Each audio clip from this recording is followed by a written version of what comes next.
semiología es parte de la patología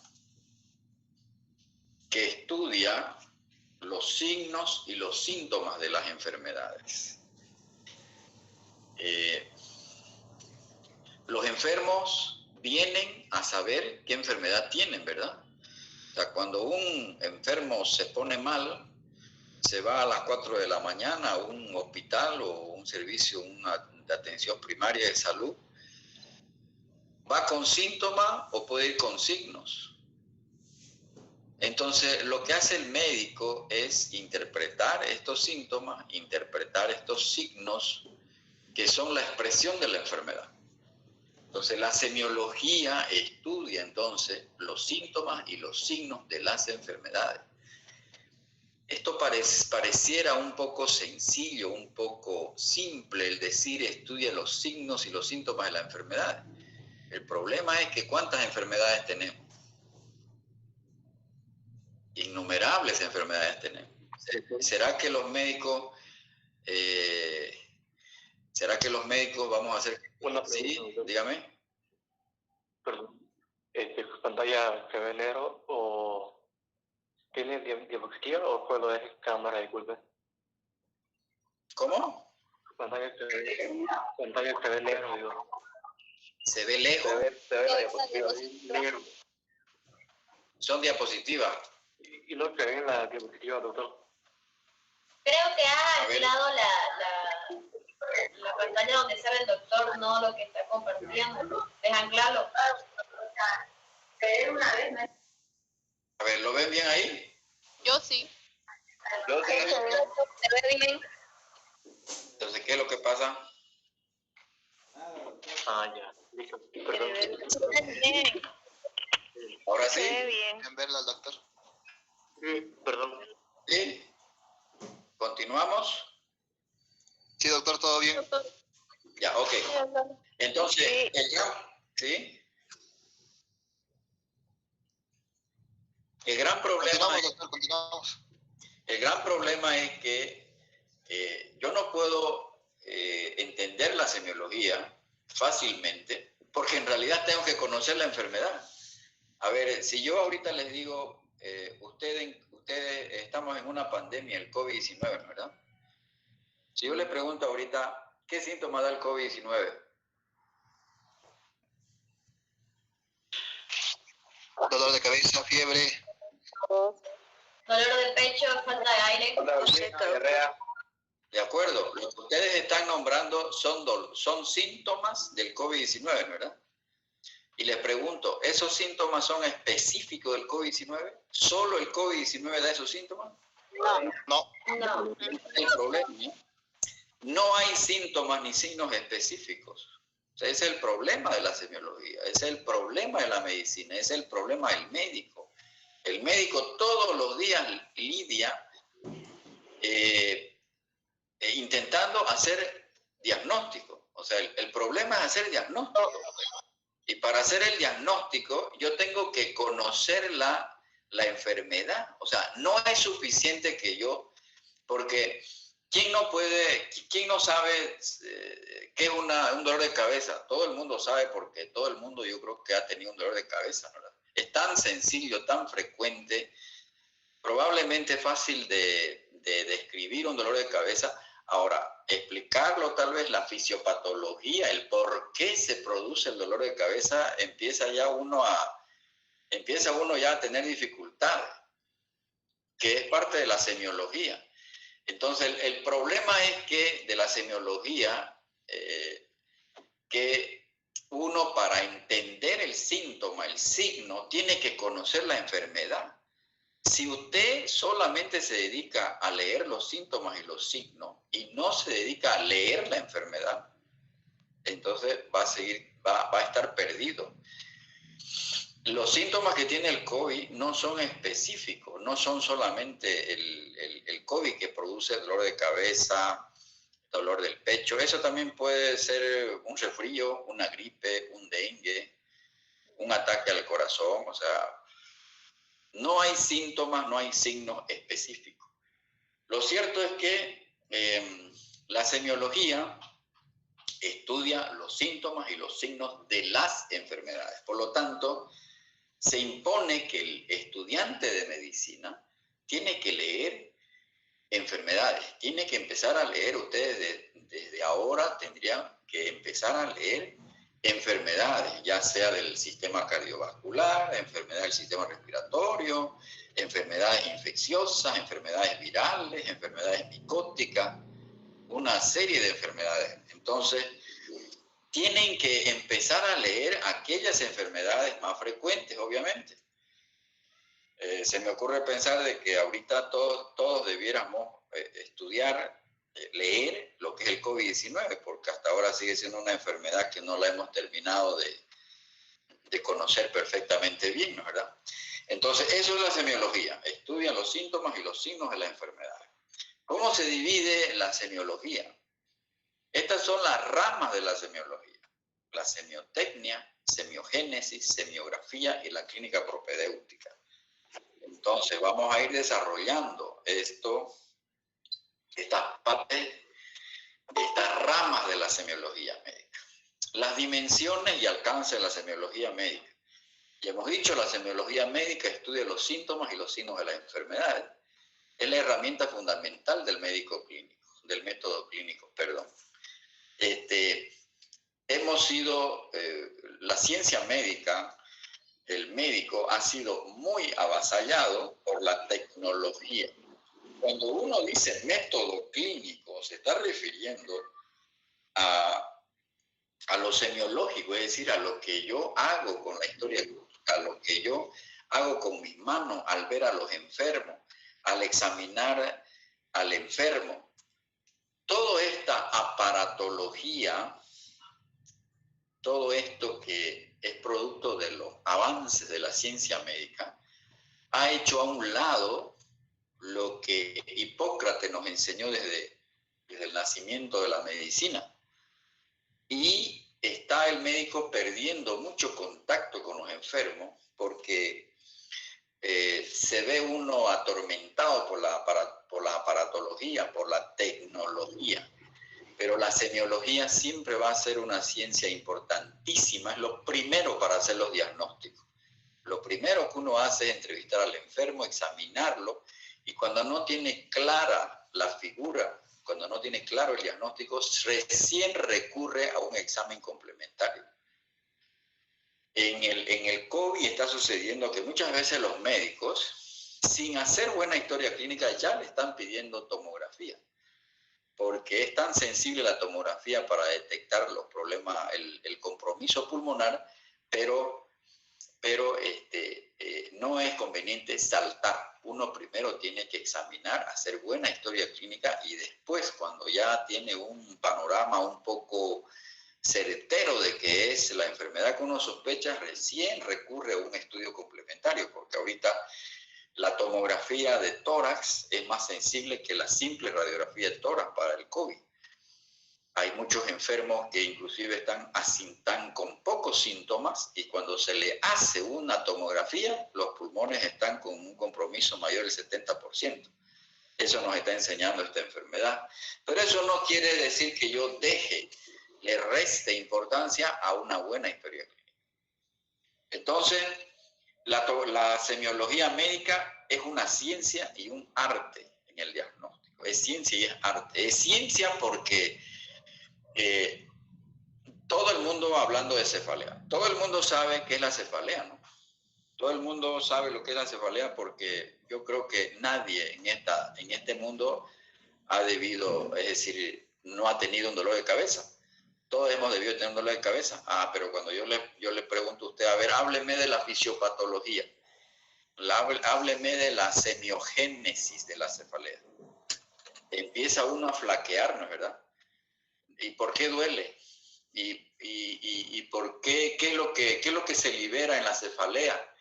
¿Cómo yo ataco con medicamento una cefalea? Entonces, cuando yo empiezo a pretender describir el síntoma, que a eso se llama semiogénesis, empiezo a asfixiarme porque no puedo definir. Entonces, por eso es que la semiología es ciencia en ese sentido. Y es arte porque Es decir, para llegar a hacer el diagnóstico de una enfermedad, yo tengo que usar mis sentidos, mis 4 sentidos. La inspección, tengo que observar al enfermo, tengo que palparlo, tengo que percutirlo, tengo que ponerme mi fonendoscopio y ocultar ese corazón para ver si no tiene un soplo. Entonces estoy utilizando el arte, lo manual, ¿verdad? Y a eso es lo que se llama la semiotecnia. Ahorita vamos a ver. Esta asignatura, dijimos al principio, es la primera rama dentro de la enseñanza de la medicina que enfrenta por primera vez al estudiante con el enfermo. Ustedes a lo mejor hasta ahorita solo han visto cadáveres, han utilizado el microscopio para ver la célula, han hecho práctica en ratas, pero ¿cuándo en qué año, en qué curso han empezado a tomarle la presión arterial al enfermo, a utilizar un bajalengua, a utilizar un fonendoscopio? Entonces es a partir del tercer año de la enseñanza de la medicina aquí en nuestro país, porque hay universidades que no tienen el pensum, no es igual. En Estados Unidos es muy diferente.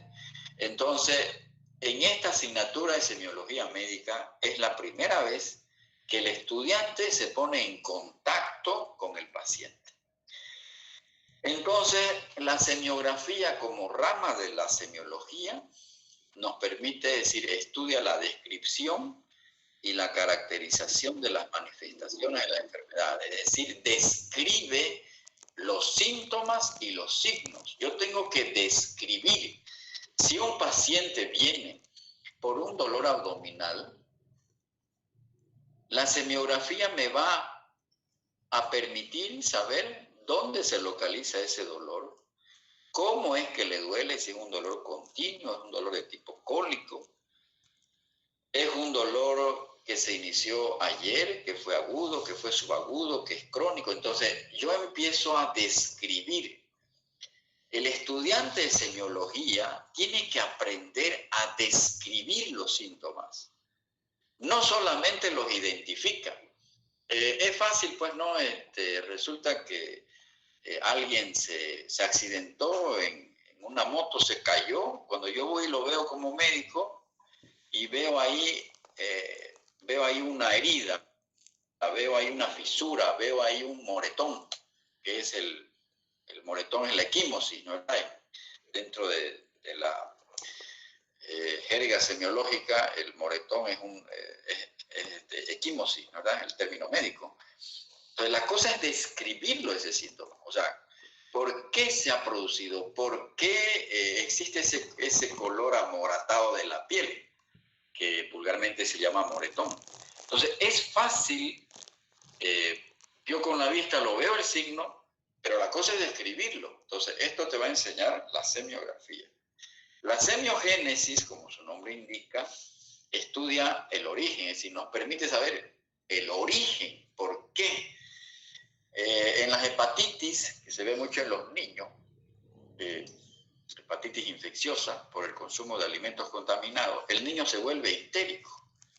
Pero lo primero que aparece no es la ictericia, no es el color amarillo de los ojos. Lo primero que aparece y lo primero que advierte, muchas veces la madre lo advierte y dice, lo he traído, doctor, porque lo noto a mi niño que está orinando colorado, es decir, como que se haya consumido mucho té cargado.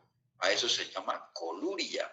Entonces yo tengo que explicarme cómo se produce, por qué la hepatitis, cuyo síntoma fundamental es la ictericia, por qué produce ese color amarillo oscuro en la orina, que eso se llama en semiología coluria. Entonces, por eso es que es complicada la semiología, porque uno tiene que explicarse el origen de los síntomas y de los signos. En esta asignatura también el estudiante aprende a examinar a los pacientes. Y aquí estamos fregados, porque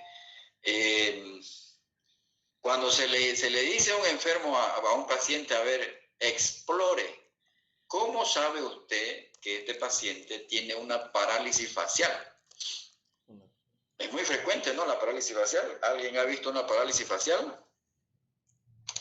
Sí, doctor. Ya. Sí, doctor. Si yo un día nos enfrentamos a un paciente con parálisis facial y le digo, a ver, explóreme usted, ¿cómo usted me examina que ha sufrido una agresión el nervio facial? El nervio facial es el séptimo par craneal. ¿Ya? ¿Cómo usted me examina a ese enfermo para saber si el nervio facial está enfermo? A eso se llama semiotecnia. Es decir, son los métodos de exploración. Es lo que nos enseña la semiología, a examinar a los enfermos. ¿Cómo yo exploro, cómo yo me doy cuenta que un enfermo ha sufrido una embolia cerebral? Utilizo maniobras, utilizo una semiotecnia. ¿Cómo yo exploro los reflejos? ¿Cómo voy a explorar los reflejos? En la semiología, los médicos utilizan instrumentos. El cardiólogo ha desarrollado mucho lo auditivo porque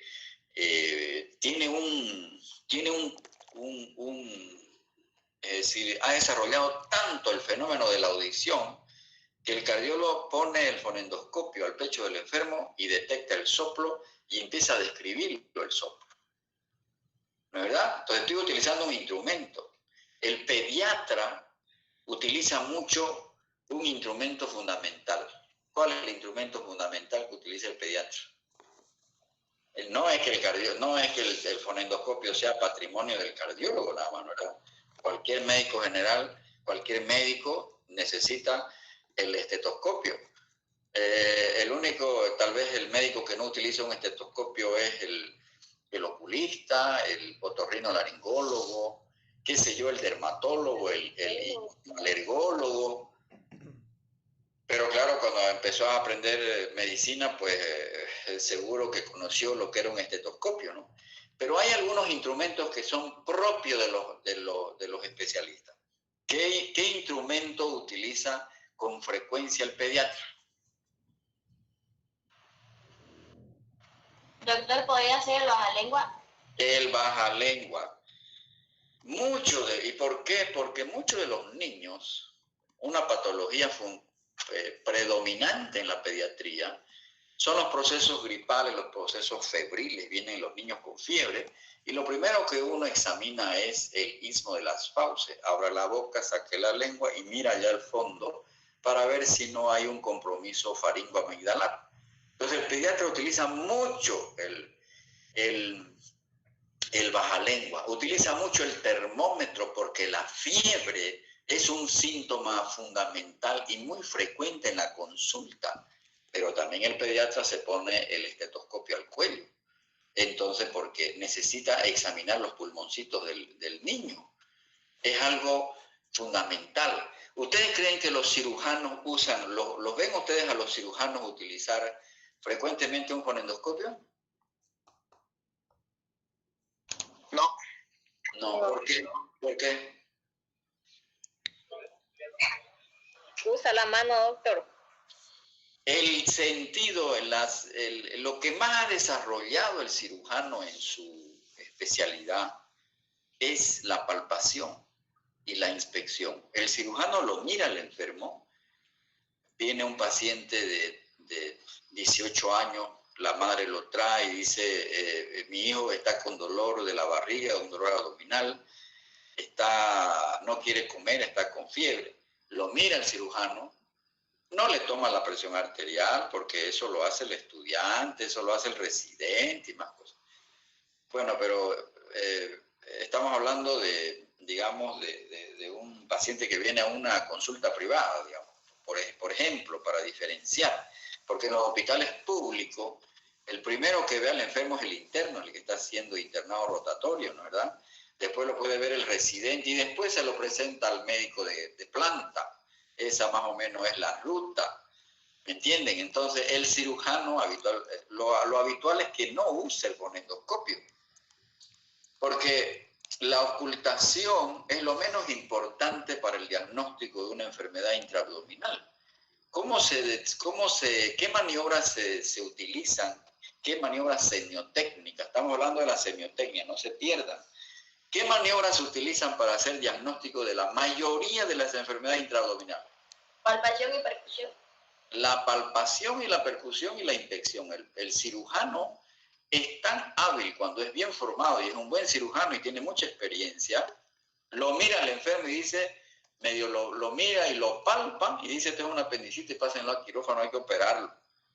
Otras veces lo mira al enfermo, échese señora, la enfermera le ayuda, lo ponen de cúbito dorsal a la paciente, plano, encoja las piernas, desabróchese la blusa o súbase el vestido y empieza a palpar el hipocondrio derecho. Empieza a palpar porque esa mujer vino por un dolor abdominal en el hipocondrio derecho, al costado derecho.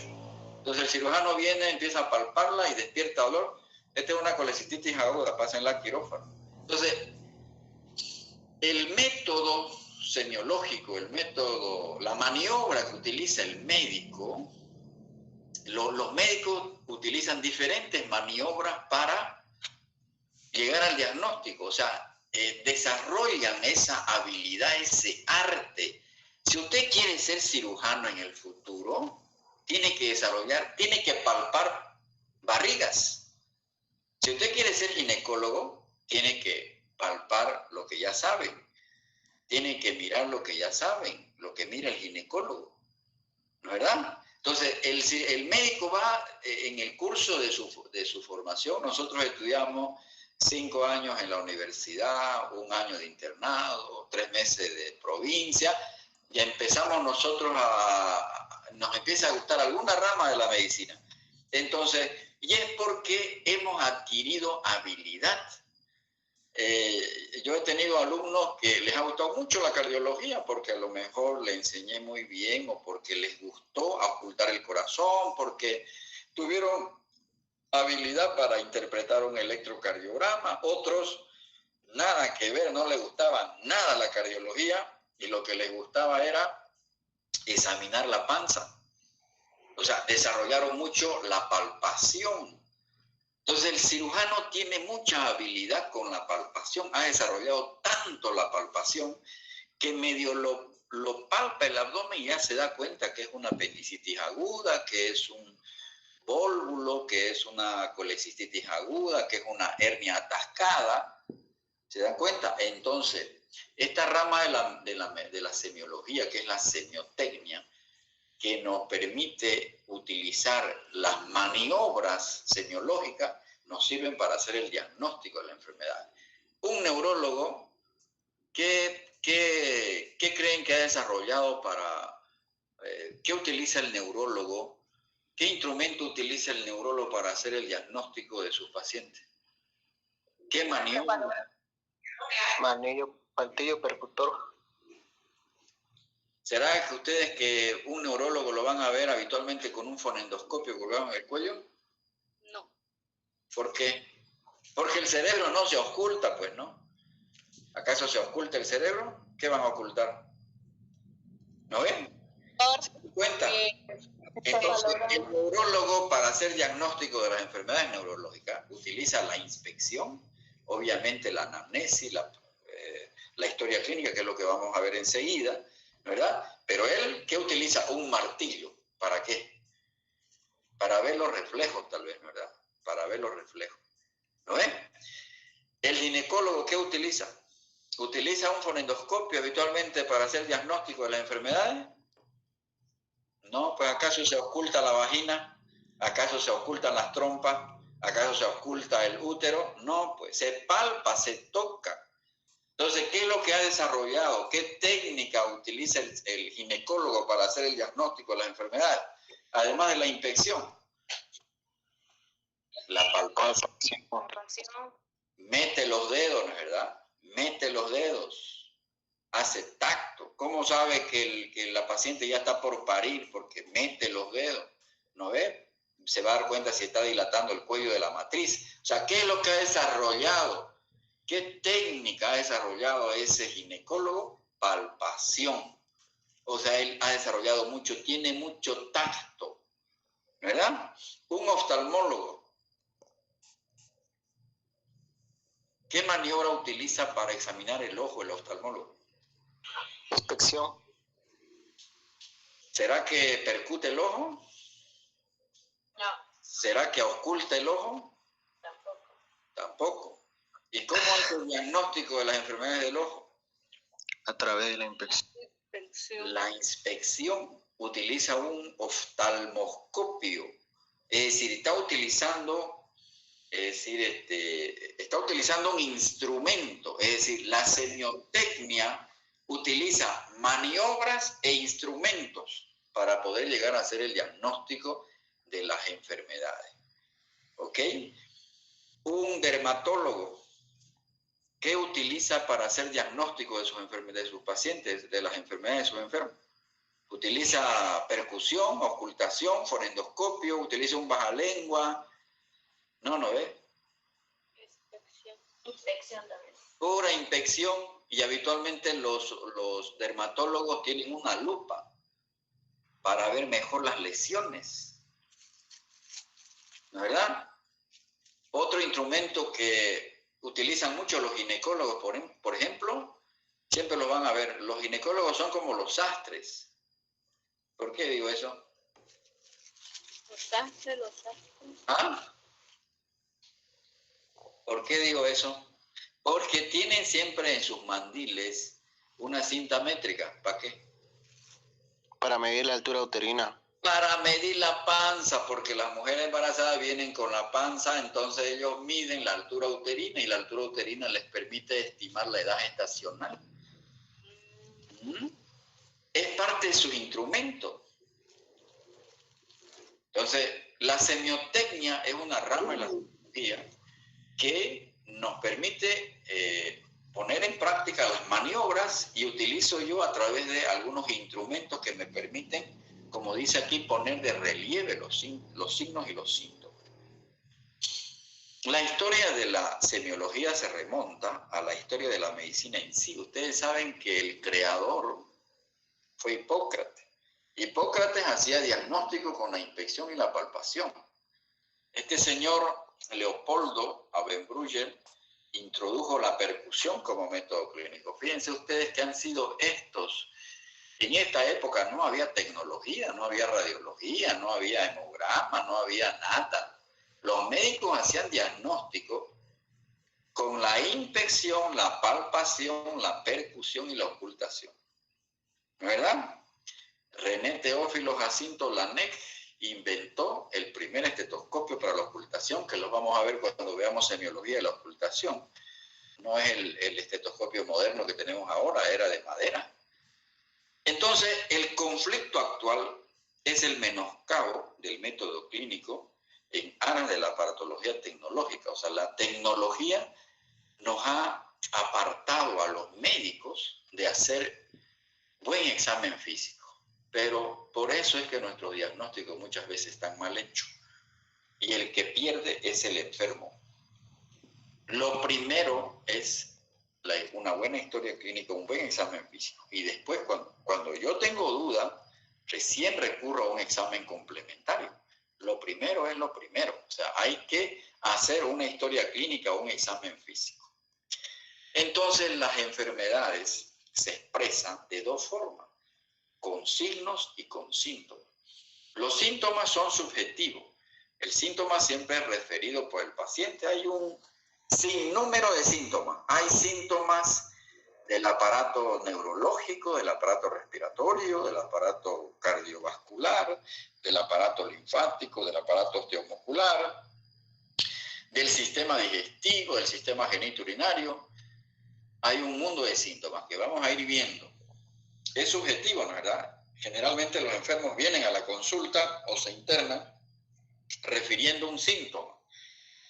Los signos es lo que uno ve, es lo objetivo. Ictericia, un moretón, eso uno lo ve, ¿no? Eso es un signo, son los signos. Entonces, el médico observa y analiza el signo. Entonces, las enfermedades se expresan por síntomas y por signos. Pero eso no es tan sencillo, ¿ah? Un médico siempre presume de ser un clínico. Así es.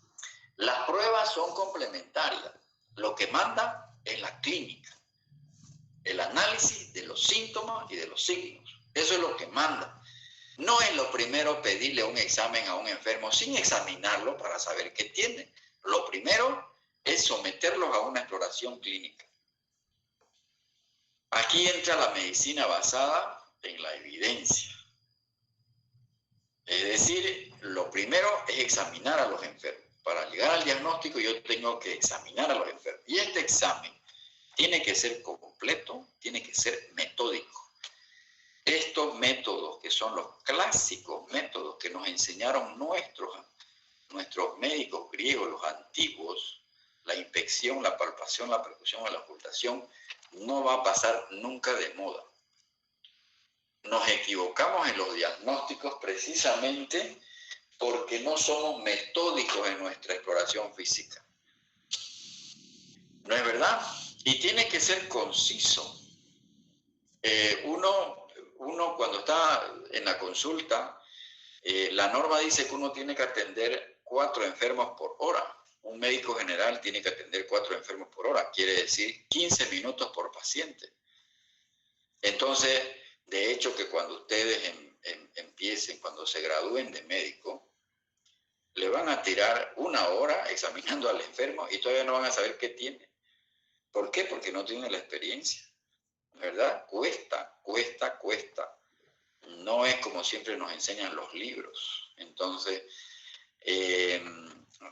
hay una medicina basada en la evidencia y una medicina basada en la experiencia. Y por desgracia tienen las mismas letras. MBE, MBE. Medicina basada en la evidencia, medicina basada en la experiencia. O sea, la ciencia quiere que nosotros seamos científicos. Pero hay muchas cosas que el médico aprende por experiencia. Pero de hecho no son contradictorias. Es decir, es una amalgama entre lo que uno estudia en la medicina y lo que uno ve con el pasar del tiempo. Es así, jóvenes. Entonces, debemos aprender todo tipo de rutinas y subrutinas en la exploración para más adelante, con la experiencia adquirida, poder optimizar nuestro trabajo. Entonces, eso es el examen físico, cuando yo empiezo a examinar al enfermo. Hemos dicho entonces que las enfermedades se expresan con síntomas y con signos, ¿verdad? Los síntomas son los trastornos subjetivos o molestias que el paciente experimenta y el médico no los puede percibir o le es difícil comprobar. El dolor. El dolor puede ser dolor de cabeza, dolor de oído, dolor de muela, dolor de mandíbula, dolor de abdomen, dolor de testículo, dolor de vagina, dolor de... Bueno, dolor en todas partes, ¿verdad? Dolor del cuerpo. Es característico el dolor del cuerpo en las enfermedades virales, ¿no? ¿Verdad? A uno le duele todo el cuerpo, está como que si lo hubieran apaleado. Ese es un dolor corporal. ¿No ve? Me pega mi corteja y me da una patada en la pierna, entonces me duele la pierna. Entonces el dolor tiene muchas expresiones y toma el nombre de acuerdo al órgano o a la zona. Los mareos, el vértigo, la anorexia, la astenia, la diplopia, es la visión borrosa, es la que uno tiene cuando empieza a tomar algunos tragos y después ve doble, ¿no es verdad? A la fea la ve muy bonita, ¿no es verdad? ¿Se dan cuenta? Eso es diplopia, visión borrosa. Parestesia es el adormecimiento. Este es un síntoma muy importante cuando un enfermo está por sufrir una embolia cerebral. Siente parestesia, adormecimiento del brazo, la pierna, o una parestesia alrededor de la boca.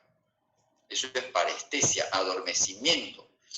¿Qué le llama a la gente a la parestesia? Que se le aduerme el brazo. Porque estos son síntomas semiológicos. ¿No ven? ¿Qué le llama a la gente vulgarmente a la parestesia? Adormecimiento. Adormecimiento, ¿no es verdad?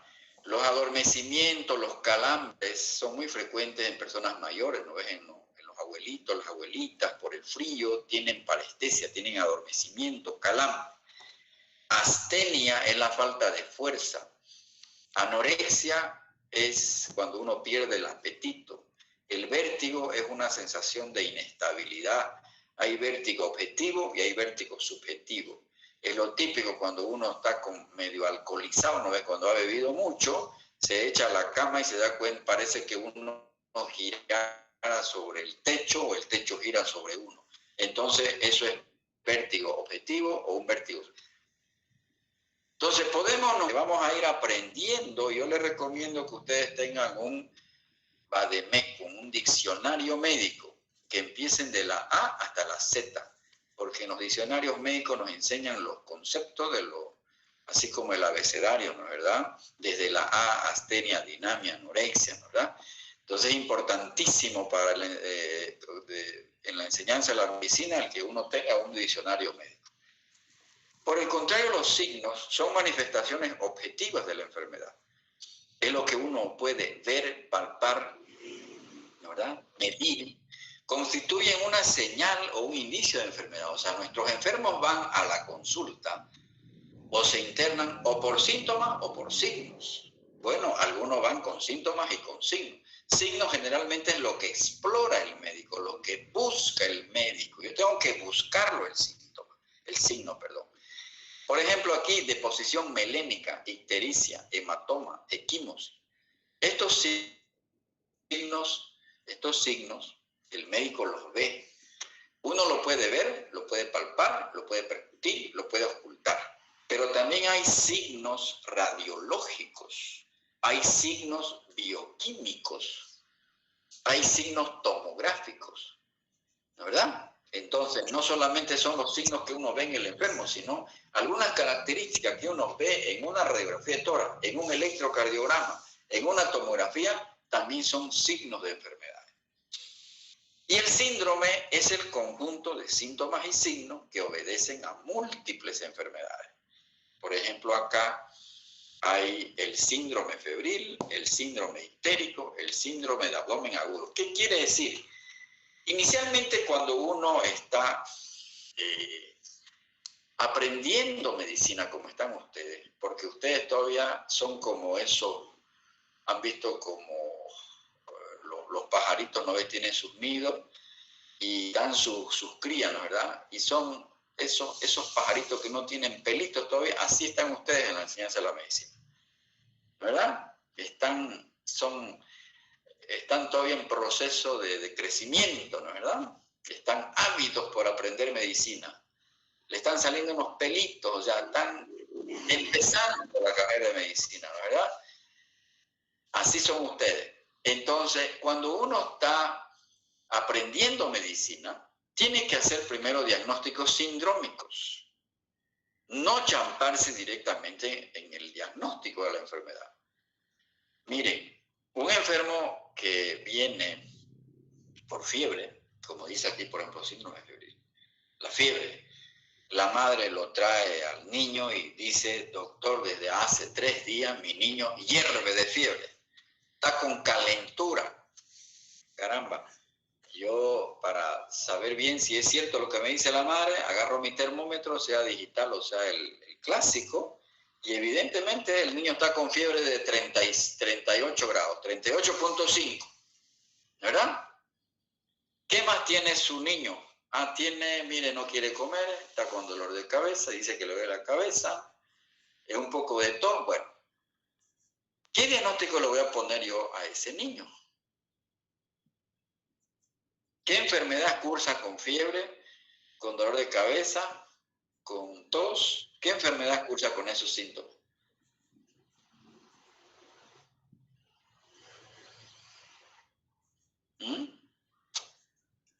¿Qué enfermedad cursa con esos síntomas? Doctor, puede ser COVID, puede ser neumonía o puede ser una bronquitis. O puede ser un resfrío, o puede ser una gripe, puede ser un mundo de enfermedades, ¿verdad? Entonces, como yo no sé exactamente qué es lo que tiene el enfermo, ¿qué diagnóstico le voy a poner? Síndrome febril. eso me abre un abanico de posibilidades diagnósticas. Entonces, cuando yo lo examino al enfermo, porque estoy hablando de síntomas, ¿verdad? Cuando yo lo examino al enfermo, entonces, ya señora, tráigamelo, échelo al niño o póngalo aquí en esta camilla. Yo me pongo mis guantes a lo mejor, ya me he cerciorado que tiene fiebre, ¿no ve? Empiezo a examinarlo al niño, agarro mi baja lengua, abra la boca, saque la lengua y miro, agarro mi baja lengua y miro al fondo las amígdalas, están unas pelotas. Están hipertróficas, están hiperémicas, están rojas. ¿Cuál es el diagnóstico entonces?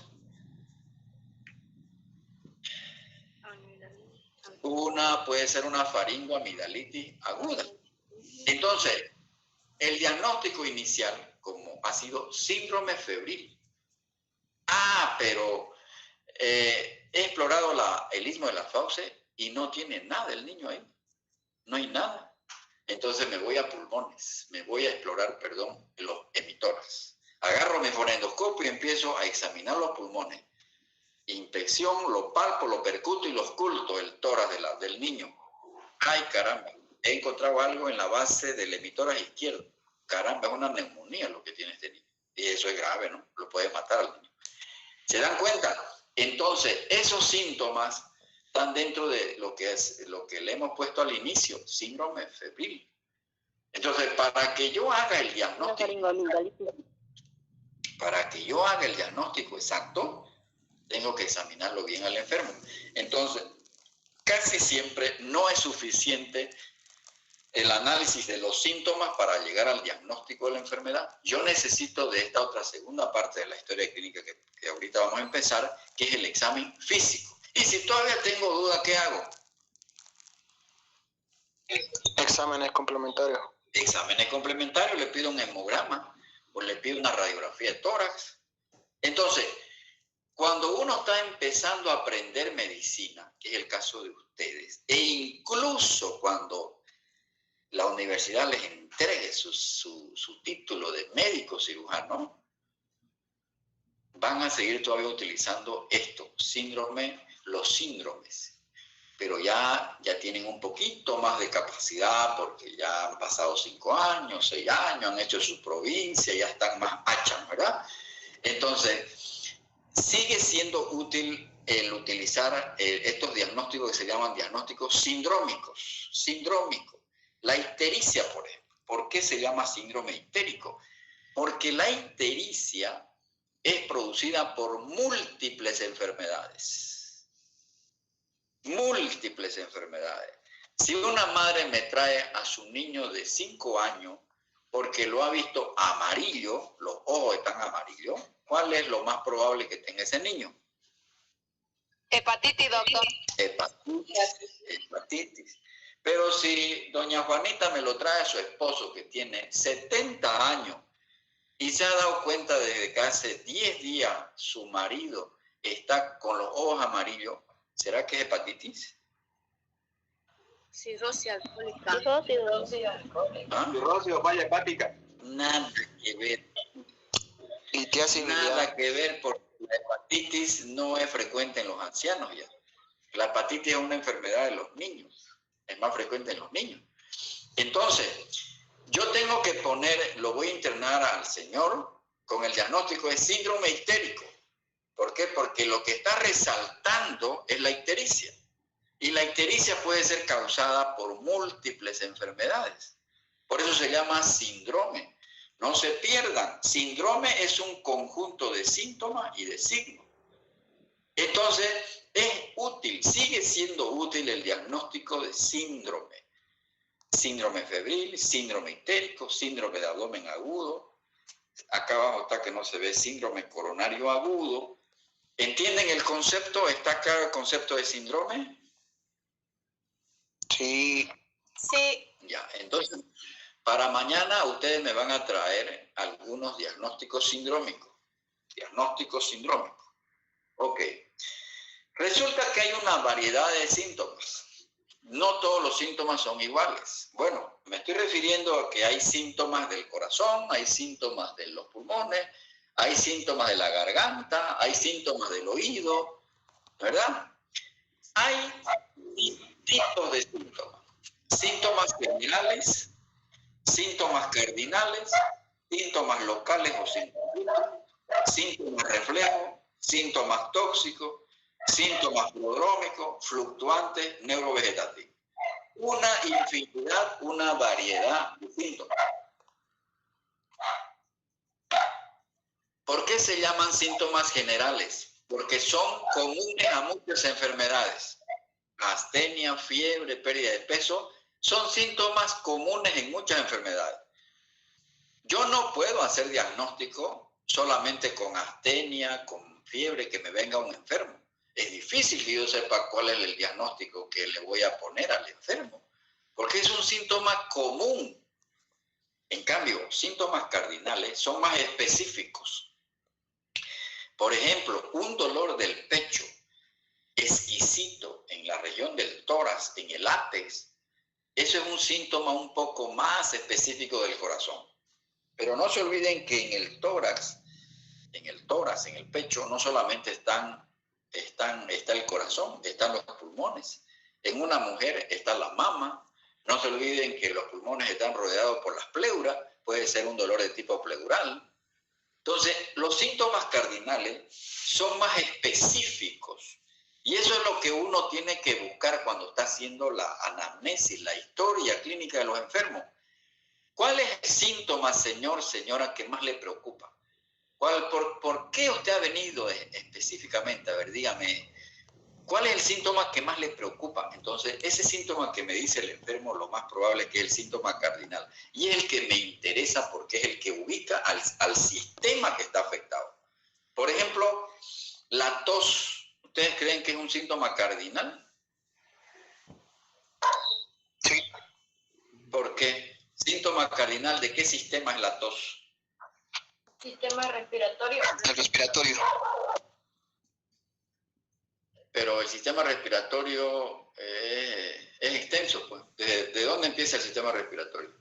¿De dónde empieza y dónde termina?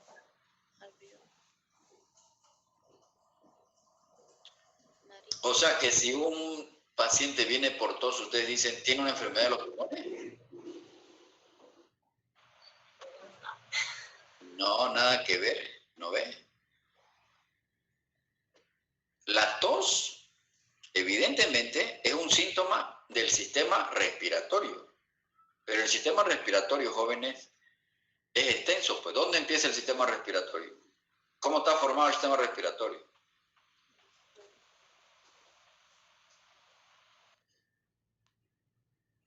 Se están aplazando porque no saben anatomía. Qué pena. De las fosas nasales, pues, empieza el sistema respiratorio. Fosas nasales, las coanas, ¿no verdad? ¿Qué más sigue? Pero si eso es de colegio. ¿Qué más sigue? Fosas nasales, las coanas. ¿Qué más sigue? Laringe. La laringe, la tráquea, los bronquios principales, los bronquios de primer orden, de segundo orden, los bronquiolos respiratorios y los alveolos, ¿no ves? Todo eso compone, y los pulmones, todo eso compone el sistema respiratorio.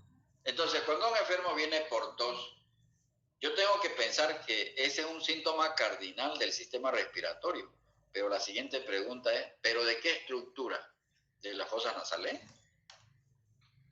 ¿De la laringe? ¿De la faringe? ¿De la tráquea? ¿De los bronquios? ¿De los pulmones? ¿De las pleuras? Ah, se complica la cosa, ¿no? Entonces, la tos no es un síntoma cardinal específico del sistema respiratorio. Cuando un enfermo tiene problema de insuficiencia cardíaca, también tiene tos. ¿Y por qué? Bueno, probablemente no me van a contestar, pero más allá me van a contestar por qué un cardiópata tiene tos. A ver, síntomas cardinales, estamos diciendo síntomas. Por irritación de la vía respiratoria. ¿Quién es esa ambulancia que está por ahí? Importantísimo es en la historia clínica identificar el síntoma cardinal. ¿Por qué? Porque el síntoma cardinal es decir, nos permite identificar qué sistema está enfermo. ¿Por qué necesitamos saber qué sistema? Porque en ese sistema está el órgano. ¿No es verdad? Yo lo que necesito saber, ¿está enfermo el corazón? ¿Está enfermo de los pulmones? ¿Está enfermo de los huesos? ¿Está enfermo de las articulaciones? ¿Está enfermo del cerebro? ¿Está enfermo de la vagina? ¿Está enfermo del útero? ¿Está enferma de las trompas? ¿De dónde diablo está enfermo el paciente o la paciente? Por eso es que es importante identificar el síntoma cardinal. Jóvenes, los que no han venido hoy a clase no van a entender esto que les voy a decir. Lo más importante de la historia clínica es identificar el síntoma cardinal. Ese síntoma es el clave porque ubica el sistema que está enfermo. A ver, ¿cómo se llama eso que cuando uno no puede hablar? ¿Cómo lo trae la madre a su marido, a su hijo, a su hija, a su nuera, a su yerno? Y dice, doctor, lo traigo porque no puede hablar. ¿Cómo se llama ese síntoma? Dislalia. ¿Ah? Dislalia, doctor. Ver quién, no, claro, dislalia es otra cosa. Sí puede ser, pero pretendo referir al sistema respiratorio. ¿Cómo se llama ese síntoma cuando usted no puede pronunciar la voz? ¿Qué se llama ese síntoma? Afonía. Eso, ronquera. Ronquera, ¿no verdad? ¿Alguna vez ustedes se han puesto así en forma de la noche a la mañana ronco que no pueden ni hablar? Se llama ronquera eso, ¿no verdad? La gente le llama ronquera. Para nosotros, ¿qué se llama? Desde el punto de vista semiológico. Está afónico. Disfonía, ¿verdad? O afonía. Síntoma cardinal de qué estructura respiratoria es la ronquera.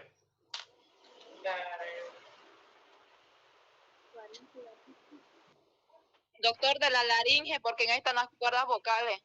La laringe, pues cuando uno está con las cuerdas vocales inflamadas, no puede pronunciar la voz. Entonces la disfonía o la afonía es cuando no puede hablar nada, ¿verdad? Eso es un síntoma cardinal de la laringe. Entonces no hay por dónde ustedes le pelen en el diagnóstico. Si ustedes le traen a un enfermo que está totalmente disfónico, no puede hablar nada, ¿cuál es el órgano enfermo? La laringe. Por lo tanto, ese es el síntoma cardinal. Ese es el síntoma más importante. Miren. Síntoma cardinal, ¿verdad? Es el síntoma que identifica el sistema, el órgano enfermo. ¿De acuerdo?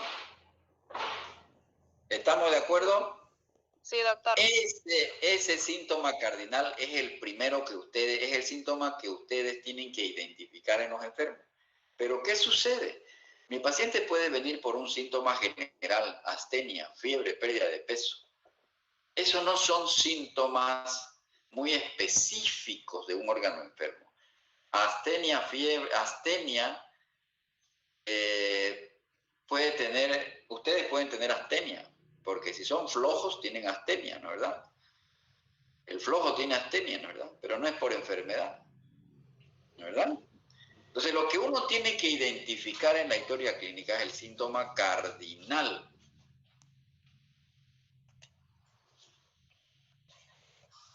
Ok, si no hay que tengo mi... Que venga, chao. Estamos síntomas cardinales, jóvenes, síntomas cardinales. La ictericia. ¿Ustedes creen que es un síntoma cardinal?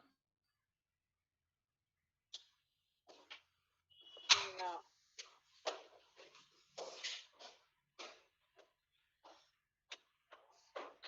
¿De qué órgano, de qué sistema, es decir, qué órgano está enfermo, qué sistema está enfermo cuando hay ictericia? ¿Hígado? ¿Mm? ¿Hígado?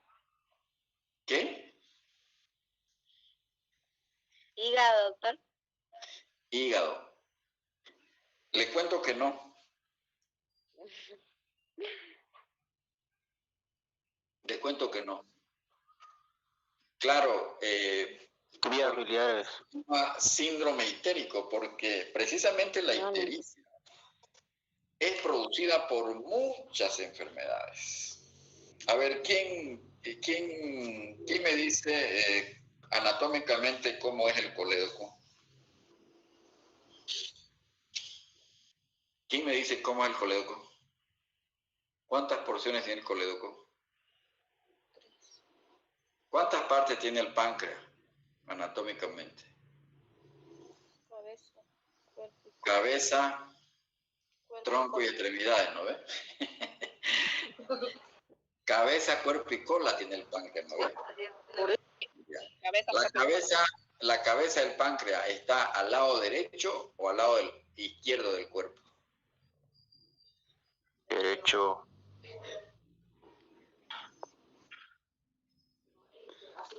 Está en el hipocondrio derecho, doctor. O sea, a ver, ubíquense en la línea media del cuerpo humano, ¿no ve? Una línea que baje de arriba, pasa por el apéndice cifoide y baja por el ombligo, ¿no? Esa línea, ¿no ve? Esa es la línea, ¿qué se llama esa línea? Alba. La línea alba, ¿verdad? Cuando la mujer se embaraza y da a luz y sale el producto, ¿no ve? ¿Cómo se torna esa línea alba? Está hiperpigmentada. Se tiñe, ¿no es verdad?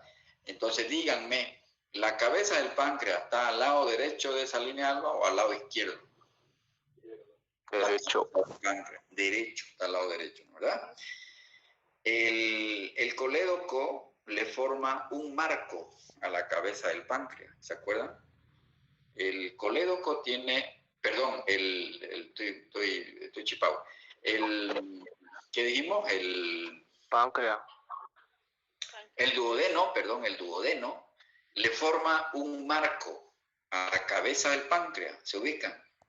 El duodeno tiene 4 regiones, ¿verdad? ¿Qué hay en la segunda región donde le forma un marco a la cabeza del páncreas? ¿Qué hay en esa segunda porción del duodeno? Ahí es donde desembocan los conductos. Ahí está la ampolla de Vater. Ahí que desemboca el colédoco, ¿verdad? ¿Estamos? Ahí desemboca la bilis. ¿Ubica? Sí. ¿Cómo te llamas? Vos que estás contestando todo cada rato. ¿Cómo te llamas? ¿Cómo apellidas? ¿Yo? Así pues, que no te veo tu cara. José Olguera. ¿José qué? José Olguera Fernández. José Olguera. Entonces, José Olguera, el duodeno le forma un marco, ¿no es verdad? A la cabeza del páncreas. En esa segunda porción, ahí está la ampolla de Vater, ¿verdad? Sí. Esfínter de Oddi, ahí desemboca el colédoco virtiendo la bilis, ¿no es verdad? Resulta, no se pierdan, estamos hablando de síntomas cardinales, estamos hablando, por ejemplo, de la ictericia. Su compañera decía, la ictericia es un signo específico de problema del hígado, no siempre. Y le voy a demostrar ahorita con esto que estoy hablando. El tumor más frecuente del páncreas afecta la cabeza del páncreas. Ese tumor de la cabeza de páncreas comprime la ampolla de Vater y por esa razón el colédoco no puede vaciar el contenido de la bilis. Y resulta que por eso es que es ictérico el paciente. Entonces la ictericia también es producida. Si un paciente viene a la consulta refiriendo que tiene astenia, de peso, no quiere comer y está ictérico y tiene 75 años, lo más probable es que no sea hepatitis. O sea, tiene ictericia, pero no es porque esté enfermo del hígado, es porque tiene un tumor en la cabeza de páncreas. ¿Cómo es la semiogénesis de esa ictericia? Te das cuenta cómo te ayuda la semiología, ¿no? Porque la semiogénesis estudia el origen del síntoma. ¿Por qué está amarillo? doctor, ¿por qué está amarillo mi marido? Entonces vos tenés que utilizar la semiogénesis para explicarle el por qué está amarillo el enfermo. O sea, la semiogénesis te permite explicar el origen de la ictericia. ¿Te das cuenta? Entonces, la ictericia no es un síntoma cardinal exclusivo del hígado. En este caso es producido, esta ictericia es por el tumor de cabeza de páncreas. Ahora, ustedes saben qué es el colédoco, ¿no? ¿Qué es el colédoco? ¿Cómo se forma? ¿Cuánto tiene de longitud el colédoco y cuánto tiene de diámetro? Se aplazaron, no saben.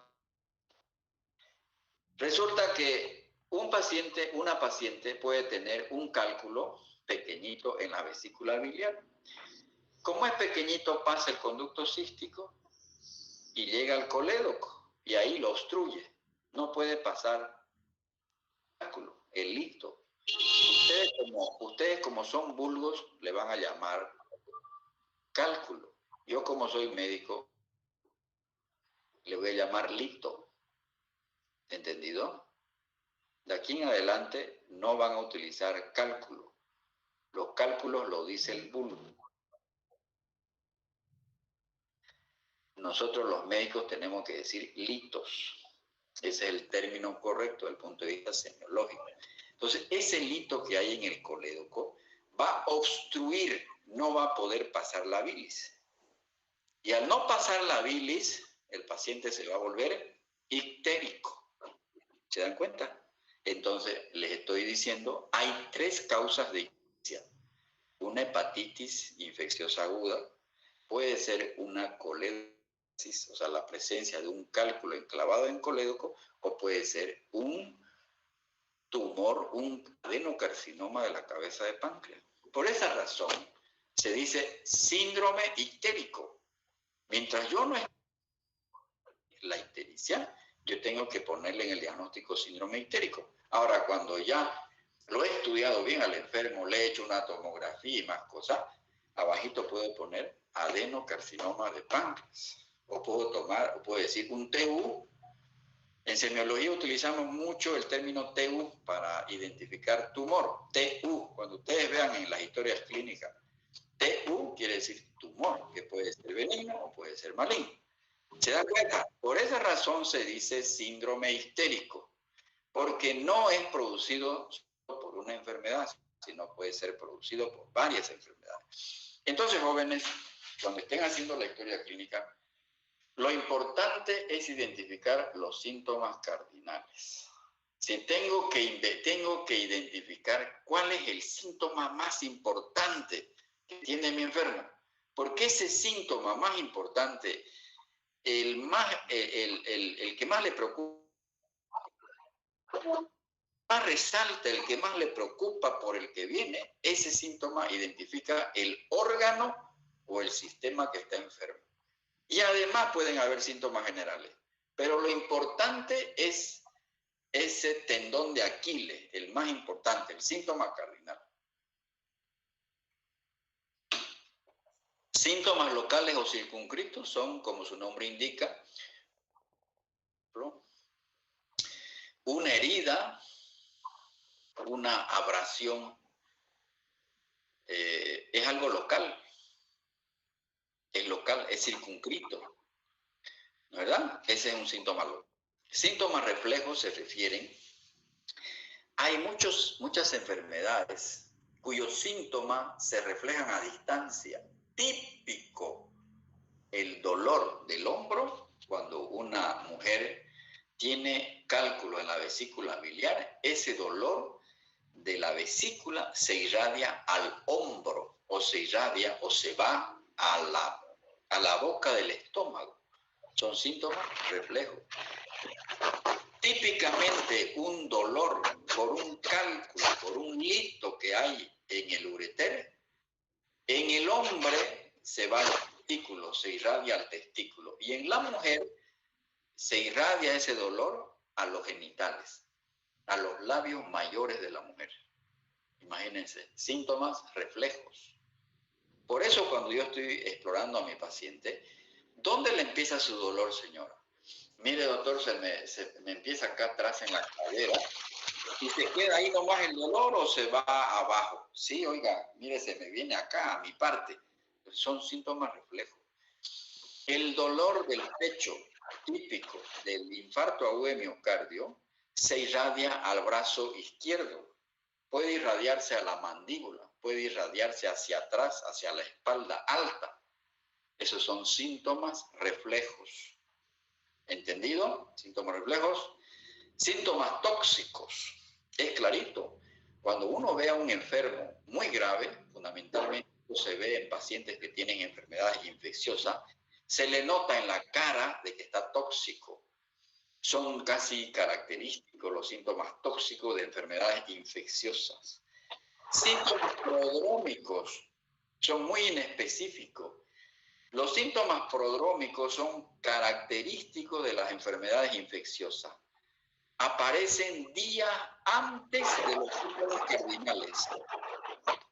Escuchen bien, los síntomas prodrómicos típicamente aparecen antes de los síntomas cardinales.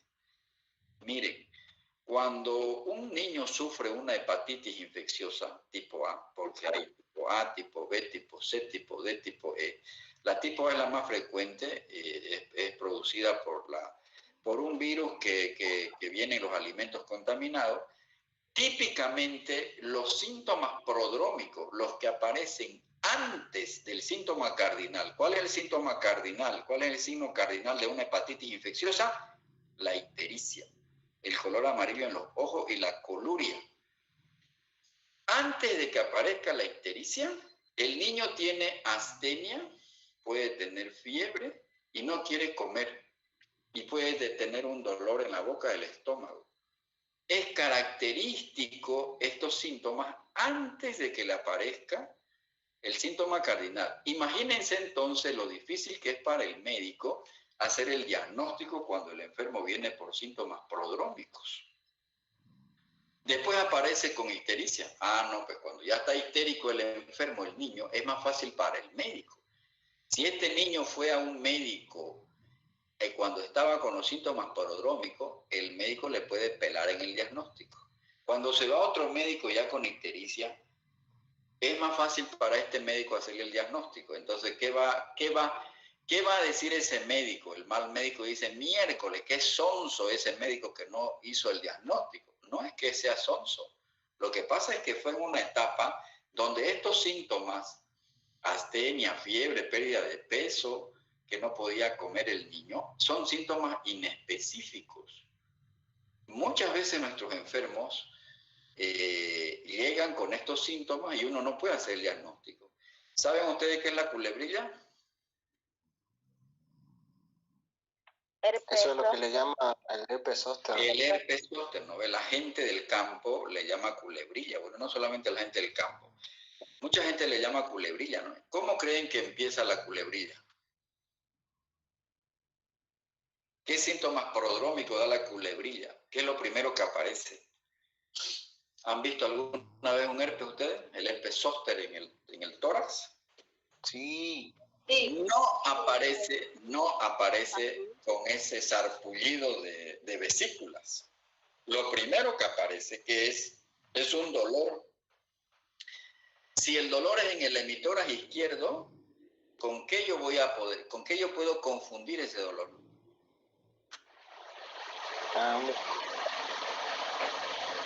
Con un problema cardíaco, ¿no? Con un problema pulmonar, puede ser un infarto, puede ser una neumonía. Después de que aparece, pasan las horas, pasan los días, el dolor es tipo corriente eléctrica, es sumamente agudo. Posterior, recién aparecen las vesículas. Entonces, cuando ya va el paciente con las vesículas, es más fácil, porque es típicamente a un solo lado, nunca es a los dos lados. Nunca es a los dos lados, es unilateral. Entonces, los síntomas prodrómicos aparecen antes de los síntomas cardinales. Son totalmente inespecíficos. Cuando nuestros enfermos vienen en esta época, a veces veces es difícil para el médico hacer el diagnóstico. Los síntomas fluctuantes, y aquí hay un ejemplo que es el frote pericárdico, es un síntoma fluctuante. ¿Qué quiere decir fluctuante? Un día lo puedo advertir y al otro día puede que ya no lo encuentre. Un ejemplo que he puesto acá es el frote pericárdico. El frote pericárdico es un signo característico, es un signo cardinal de que está inflamada, de que están inflamadas las hojas pericárdicas. Es típica de la pericarditis aguda. ¿Entendido? Frote pericárdico. Síntomas fluctuantes. Un ejemplo de síntoma fluctuante es el frote pericárdico. Los síntomas neurovegetativos,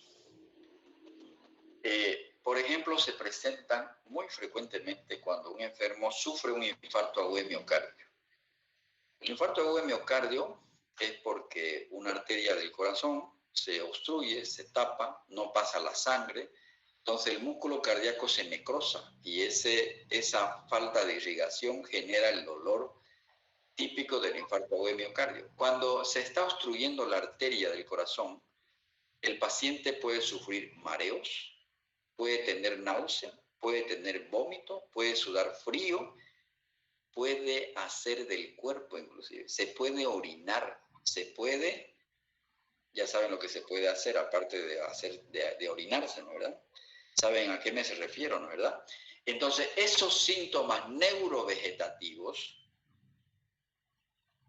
se pueden presentar en el infarto agudo de miocardio. ¿Qué pasa cuando una mujer va en una flota? ¿Qué pasa con el hombre? ¿Qué pasa cuando uno va en una flota o imagínense en el avión y uno tiene deseo de ir a hacer del cuerpo y no puede? ¿Qué síntomas tiene aparte de lo normal? Se desespera, ¿no verdad? Puede sudar frío, puede tener piloerección. Son síntomas neurovegetativos. ¿Por qué se llaman neurovegetativos? Porque están expresados por el sistema nervioso autónomo, es decir, el parasimpático o el simpático. Cuando usted va al baño y está estreñido, no puede hacer del cuerpo, no puede salir el preso político que hay ahí adentro del colon, ¿no ve? Y puja, y puja, y puja, ¿qué pasa? ¿Qué es lo que le pasa a su cuerpo? Puede sudar frío, puede ver estrellita, puede ver borroso. Esos son síntomas neurovegetativos, o sea, son síntomas que expresan la activación del sistema nervioso autónomo. ¿Está claro los síntomas neurovegetativos? ¿Qué significa, jóvenes? Sí, doctor. Síntomas neurovegetativos. Sí, doctor. Bueno, ahí vayan viendo esos signos y me van a ir diciendo qué son. Ictericia. Y a ver qué. Una de palillo de transporte. cirrosis.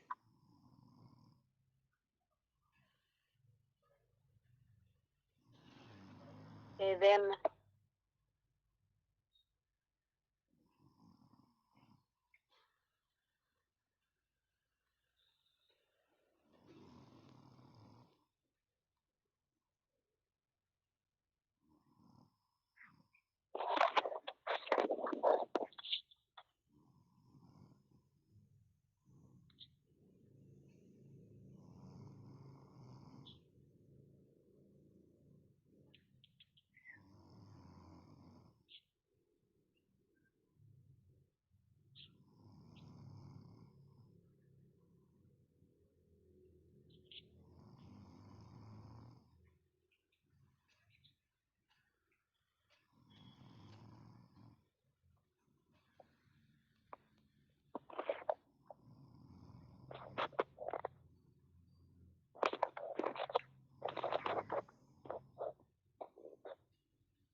qué es esto? Ictericia, ¿no? Sí. Ictericia. ¿Esto qué es? Circulación colateral, doctora. Circulación colateral. Es un signo muy específico, cardinal, cuando hay esplenomegalia por cirrosis alcohólica. ¿Esto qué es? ¿Qué? Acropaquia, ¿no? No. El borde de las uñas están como con cambio de color, ¿no? Con cambio de color, ¿no, verdad? Se llama coiloniquia. Es decir, esto puede deberse a un hipertiroidismo, pero puede ser un déficit de vitamina. ¿Esto qué es? Edema. Y esta depresión que deja cuando uno presiona se llama fobia. Todos estos son signos. ¿Por qué? Porque yo los puedo ver, ¿verdad? Los puedo medir. ¿La ictericia se puede medir? Claro, yo le pido las bilirrubinas y yo puedo saber si es una ictericia leve, moderada, severa, ¿verdad? Entonces esto es edema, esto es un godet. Godet se llama, o signo de la fobia, esto es ictericia. ¿Es esto?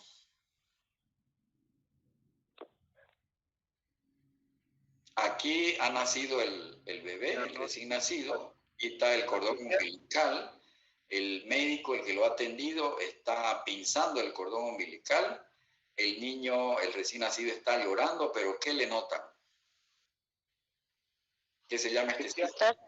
Cianosis. Cianosis. Hay dos tipos de cianosis. Cianosis central y cianosis periférica. Esta es una cianosis central. La causa más frecuente de cianosis central desde el punto de vista cardíaco, esto puede ser una enfermedad muy grave. Puede ser una transposición de los grandes vasos, puede ser una tetralogía de Fallot, pero puede ser también un problema pulmonar. Entonces, esto es una cianosis central. Cuando veamos semiología cardiovascular, vamos a ver cómo se diferencia la cianosis central o de la cianosis periférica. Estos son los dedos en palillo de tambor. ¿Qué puede ser este mismo niño? ¿No ven? Se llama dedos en palillo de tambor, dedos hipocráticos o acropaquia. ¿No ven? Típico de las cardiopatías congénitas cianóticas. Pero también este signo de acropaquia, es decir, no es específico de cardiopatía. También se ve en cáncer pulmonar, también se ve en bronquiectasias, ¿no ve? Se ve en pacientes pulmonares crónicos, puede ser en un cáncer pulmonar, fíjense. Entonces, no es signo específico de cardiopatía congénita. Cuando yo lo examine al paciente y diga, tiene soplo, entonces, puede ser que sea por la cardiopatía. Pero si no tiene soplo, tiene antecedente que consume tabaco, debe ser un cáncer de pulmón, ¿verdad? ¿Y esto qué es? Estas cañones también. Incitación yugular. Insuficiencia cardíaca, doctor. Incitación yugular. Estamos describiendo el signo, no estamos haciendo diagnóstico. Lo que estamos describiendo son signos. Este es un signo este es el signo de la ingurgitación yugular. ¿Ok? Son signos. Esto también es una acropaquia. Hay una convexidad de las uñas. Normalmente, eso van a revisar en anatomía, entre el dedo y la uña se forma un ángulo. Tienen que saber si ese ángulo es obtuso o es agudo. Entonces, este es un signo, esto se llama acropaquia, ¿verdad? ¿Y eso qué será? Fíjense que es un enfermo que no tiene masa muscular. Cuando uno pierde la masa muscular, ¿qué se llama? Sarcopenia. Sarcopenia. Interesante, sarcopenia. Fíjense que se le ve las costillas, ¿no ve? Fíjense cómo se puede ver bien la clavícula. Entonces, no tiene masa muscular. A eso se llama sarcopenia. Desnutrición, caquexia. Múltiples enfermedades pueden llevar a esto, a este signo. Puede ser un cáncer de pulmón, puede ser un cáncer de colon, puede ser tuberculosis, puede ser bronquiectasia. Un mundo de enfermedades pueden producir este signo. Este es un enfermo añoso, debe ser más de 70 años, está recibiendo por oxígeno por bigotera, ¿no ve? Como está con la camilla, con la cama un poco inclinada, esto se llama ortopnea. Es una disnea de reposo. Cuando se lo intenta poner al enfermo así horizontal, el paciente se va a fatigar. Entonces, por eso se llama ortopnea. La ortopnea es la disnea de reposo, un signo muy característico de los pacientes cardiópatas. ¿Quiénes han visto este signo? ¿Qué es el hirsutismo? Bueno, aquí está, ¿no es verdad? El hirsutismo es la presencia del vello, de un vello terminal, pero grueso, no es un vello fino, que aparece en las mujeres, pero con patrón masculino. No es normal que una mujer tenga bigote y que tenga barba. Cuando eso ocurre en una mujer, a eso se llama hirsutismo. Y una de las principales causas de hirsutismo es el ovario poliquístico. Cuando las mujeres, fundamentalmente las que tienen obesidad y tienen múltiples quistes en el ovario, le puede aparecer hirsutismo. Entonces, todos estos signos, es decir, lo que el médico busca en los enfermos es signos. El paciente viene por síntomas y el médico busca signos. Síntomas más signos hacen el diagnóstico sindrómico. Y una vez que yo tengo un diagnóstico sindrómico, recién le pongo un apellido al diagnóstico sindrómico. ¿Esto qué es? ¿Qué se llama esto? Equimosis retroauricular o signo de Butler. Una equimosis retroauricular. Puede ser por un trauma. ¿Y esto? Equimosis periorbitaria o ojo de mapache. Le pegó el dorima. Los ojos de mapache son sí característicos cuando hay un trauma de base de cráneo. Puede que esto sea como puede que no sea, porque yo no sé el antecedente, ¿no es verdad? Pero sí yo estoy viendo signo. Entonces, signo es todo lo que yo puedo advertir, ¿no ves? Con la vista puedo percutir, puedo ocultar, eso es signo. Entonces, creo que está claro lo que son signos. Esto yo he visto una vez en mis 26 años de médico, la angina de Ludwig. Terrible, terrible, terrible. Es una infección por un microbio muy agresivo, purulenta, que afecta las amígdalas. Y se forma así esta imagen. Parece un tumor esto, ¿verdad? ¿Qué es lo que tiene que hacer el médico? El cirujano tiene que hacer tiene que abrir y debridar, es decir, eso está lleno tiene un contenido purulento, sumamente grave es esto, la angina de Ludwig. Ya no se ve mucho esto porque ya con los antibióticos agresivos que hay, ya se puede controlar. Entonces, en resumen, signo es una manifestación objetiva, medible, cuantificable, valorable, evidente. Se puede ver, en otros casos se puede palpar y en otros casos se puede medir. Por ejemplo, la fiebre, ¿es un síntoma o un signo?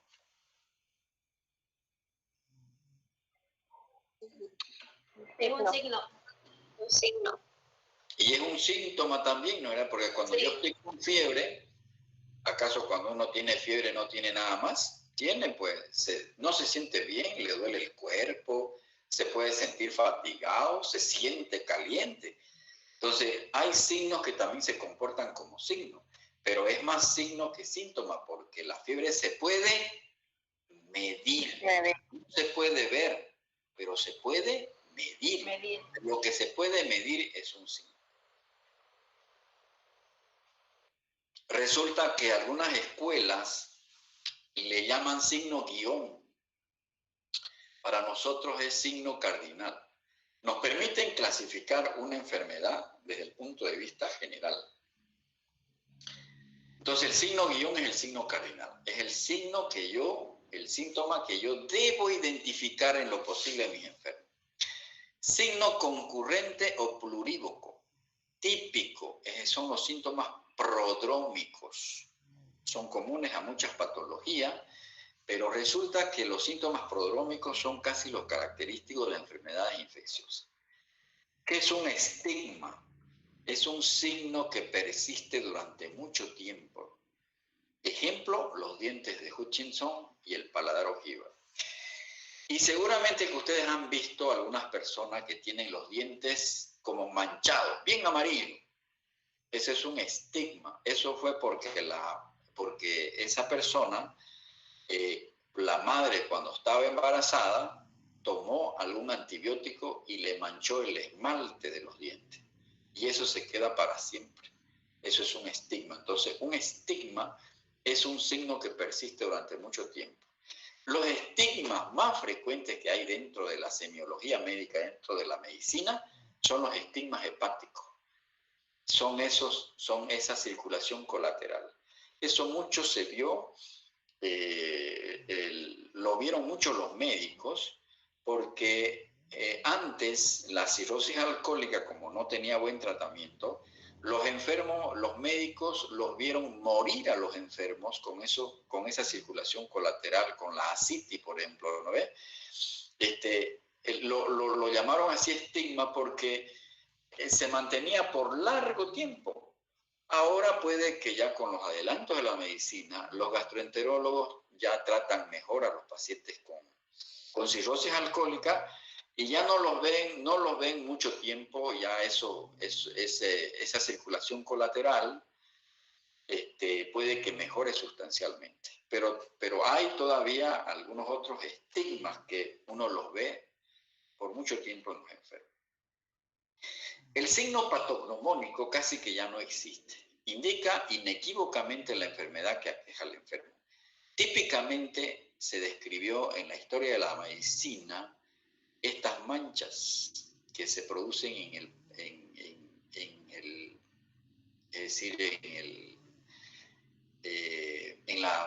por dentro de los carrillos, era el signo de Copley. Imagínense, yo como médico he visto muy pocos casos ya de sarampión, porque el sarampión se eliminó, los últimos casos se vieron en 1984. Hace muchos años que ya no hay sarampión, porque con la vacunación se llegó a eliminar esta enfermedad inmunoprevenible con las vacunas, ¿no es verdad? Pero resulta que está dentro de la historia de la medicina porque veían estas manchas en los niños, típicamente el sarampión como enfermedad exantemática. El niño tenía los ojos muy rojos y uno miraba, yo recuerdo todavía cuando hice mi provincia, yo todavía vi sarampión y evidentemente, como decía la literatura médica, existían estas manchas rojizas. Es un enantema. Enantema. Enantema es una erupción en la mucosa. Exantema es una erupción en la piel. Esa es la diferencia entre exantema y enantema. El signo de Copley. Pero ya en la medicina ya no hay muchos signos patognomónicos porque con los adelantos de la medicina ya los diagnósticos y los tratamientos se hacen mucho mejor. Jóvenes, al paciente hay que verlo como un ser humano, como un ser social, como un ser biológico, como un ser anímico. Siempre a los enfermos tenemos que verlo dentro de esa dimensión biopsicosocial, entonces no hay que perderse. Por otra parte, nunca se olviden de que las enfermedades son el producto de alguna alteración en este trípode. El organismo como tal, el medio ambiente y las condiciones, las condicionantes de salud, ¿no es verdad? Las condicionantes de salud. Entonces, las enfermedades se presentan por alteración de alguno de estos tres componentes. ¿Qué me dicen de la pandemia COVID-19? ¿Cuál es lo que más prepondera? ¿Cuál es lo más preponderante en la gravedad? ¿Por qué nos está matando el COVID o la COVID? ¿Por esto o por esto? Porque esto es un trípode, son 3 factores. Hay 2 teorías en la medicina que explican las enfermedades. Escuchen bien el término. Hay 2 teorías en la medicina que explican el origen de las enfermedades. Los médicos nos acomodamos, los médicos a veces nos encaminamos en una teoría, otros médicos son de otra teoría, pero lo cierto es que son 2 teorías que explican las enfermedades. Vamos a ir avanzando y se van a ir dando cuenta, van a sacar sus conclusiones. Entonces, vamos a terminar acá, por ejemplo, con estos diagnósticos sindrómicos. Para mañana ustedes me van a traer algunos otros diagnósticos sindrómicos. Ya sabemos, conjunto de síntomas y signos relacionados entre sí que pueden ser resultado de diferentes causas. Varias enfermedades pueden provocar ictericia, un síndrome doloroso del abdomen, la hipertensión arterial, hay muchas causas que pueden provocar presión alta, el síndrome de intestino irritable, el síndrome de dificultad respiratoria. Entonces, jóvenes, no sé si están cansados, lo podemos dejar acá y continuamos mañana.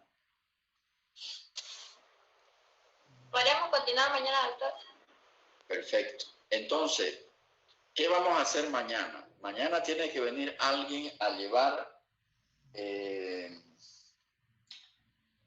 la historia clínica del expediente para que ustedes se vayan guiando cómo se llena la historia clínica, porque ya mañana entramos casi de prepo al expediente clínico, cómo se hace la historia clínica, que es una parte importante dentro de la semiología. Segundo, mañana voy a hacer algunas preguntas de lo que hemos estado viendo, ¿ya? No se olviden que tienen que hacer una historia clínica, tienen que familiarizarse con esa historia clínica, ¿ok? ¿Alguna pregunta para terminar?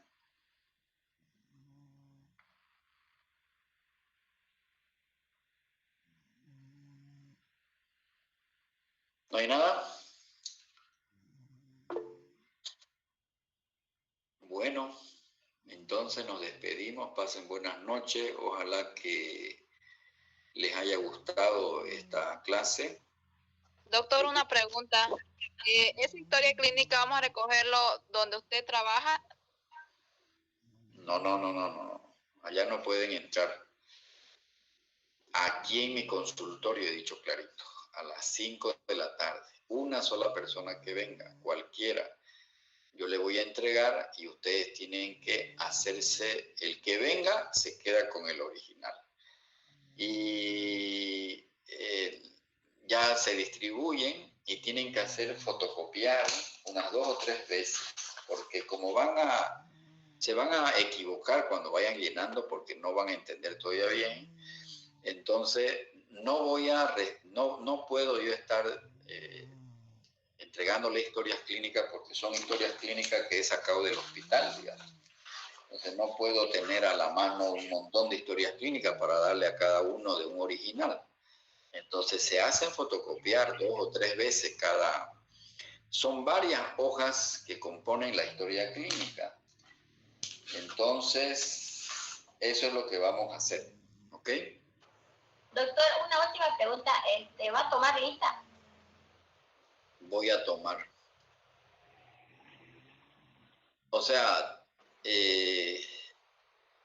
la forma de cómo yo voy a controlar la asistencia es que voy a agarrar la lista que me han pasado la dirección y al azar voy a ir tomando lista, tomando algún nombre y voy a ir preguntando, digamos, mañana voy a hacer eso, digamos, para saber quiénes vienen a clase y quiénes no vienen a clase, ¿verdad? Ya, doctor. Lo voy a hacer porque Miren, es difícil para mí calificar si yo no le conozco la cara al estudiante y no viene a clase. O sea, no puedo evaluarlo. Entonces, tienen que participar en clase para que yo me acuerde de sus nombres. Si no participan en clase, no me voy a acordar de sus nombres. Peor que son 90. O sea, es imposible, es antipedagógico enseñar a 90 estudiantes. Es antipedagógico. ¿Se dan cuenta? Entonces, la forma de que como yo me pueda acordar de ustedes y pueda evaluarlos bien es que ustedes participen en clase. ¿De acuerdo? Bueno.